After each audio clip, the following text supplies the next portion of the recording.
संत रामपाल जी महाराज जी होली मनाने के लिए क्यों मना करते हैं? इस होली का भी दो मतलब होता है। एक तो होली का होता है संसार वाली होली। कौन सी होली? रंग लगाओ होली, कीचड़ लगाओ होली, हुड़दंग करो होली, शराब पियो होली, मांस खाओ होली, और लोगों से एक होती बदला लेने वाली होली, लोगों को उठा के पटकने वाली होली, और बहू बेटों को बेइज्जत करने वाली होली, जीजा साली के इस तरीके से बहन बेटियों को जो अनाप शनाप रिश्ते हैं उनको शर्मसार करने वाली होली। तो ये तो संसार की होली है जिसका वर्णन कहीं शास्त्रों में नहीं मिलता है। ठीक है, तो ये होली शास्त्र विरुद्ध है और मानव में जो सभ्य समाज है उसकी विपरीत है, तो वो होली हम नहीं खेलते हैं। और देखो प्रहलाद ने क्या भक्ति करी, प्रहलाद जी के गुरु कौन थे, प्रहलाद जी के पास कौन सा बीज मंत्र था, और प्रहलाद का ज्ञान क्या था, प्रहलाद जी का अध्यात्म ज्ञान क्या था, उसके बारे में हम कभी चर्चा नहीं करते हैं। हम शाम को रात में ईंधन इकट्ठा करते हैं और आग जला के दूसरे दिन ही हम संसार वाली होली खेलते हैं। शराब, डीजे, गाने, अश्लीलता और उपद्रव और प्रकृति, जल यानी पानी और मिट्टी को गंदा करना, और इसको हम होली कहते हैं, इसको खुशी मनाना बोलते हैं।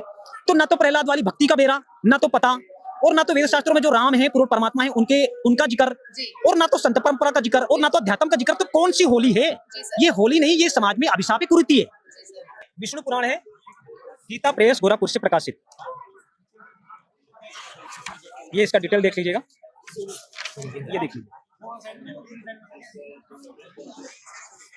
ये इसका अध्याय देख लीजिए और पेज नंबर देख लीजिए। ठीक है, और ये जो हाईलाइट है आपको पढ़ के सुनाएंगे। हिरण्यकश्यप प्रहलाद को मारने के लिए बहुत सारे प्रयास करता है। उनमें से एक ये प्रयास था कि प्रहलाद को अग्नि में जलाया जाए। हिरण्यकश्यप क्या बोलता है, अरे दिग्गजों तुम हट जाओ, दैत्यगण मतलब असुर राक्षस तुम अग्नि जलाओ, और हे वायु तुम अग्नि को प्रज्वलित करो जिससे इस पापी को जला डाला जाए। राक्षसों ने, दैत्यों ने लकड़ी इकट्ठा करी, लकड़ी इकट्ठा करके जलाने का कार्य जो है किया है, और राक्षसों ने किया, और राक्षसों का कार्य है। ठीक है, अब फिर पाराशर जी क्या बोलते हैं, तब अपने स्वामी की आज्ञा से दानवगण राक्षसों का समूह। अब आपको बता दें, ये राक्षस जो होते हैं ना, राक्षसों का काम होता है उल्टे सीधे अमर्यादित गाने गाना, अश्लीलता करना, अभक्ष्य पदार्थों का सेवन करना, शराब, मांस ये सब सेवन करना, आपस में लड़ाई झगड़े करना, बदले निकालना, और बहन बेटियों के साथ बेइज्जती से पेश आने, राक्षसों के काम हुआ करते हैं। उन्हीं राक्षसों ने लकड़ी इकट्ठा करी, उसका प्रकरण है। आइए आपको और दिखाते हैं। तो अपने स्वामी की आज्ञा से दानवगण काष्ठ के एक बड़े ढेर में स्थित उस असुर राजकुमार को अग्नि प्रज्वलित करके जलाने लगे।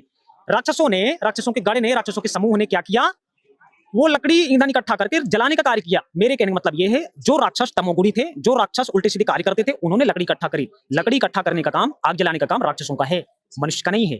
आइए आप और दिखाते हैं कि प्रहलाद जी क्या कर रहे थे।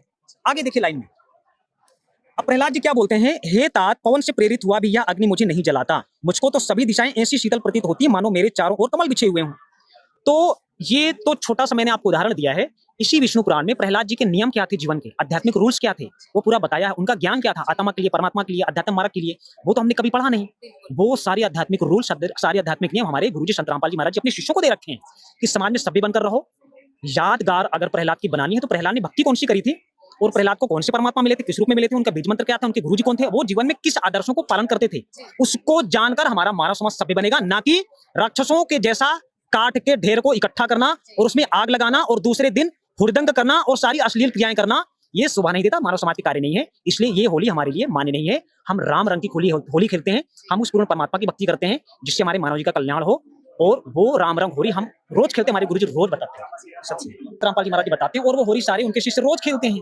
अब हम संसार जी, संत रामपाल जी महाराज होली परमात्मा के नाम की होली खेलने के लिए बोलते हैं, और हम रोज वो होली खेलते हैं।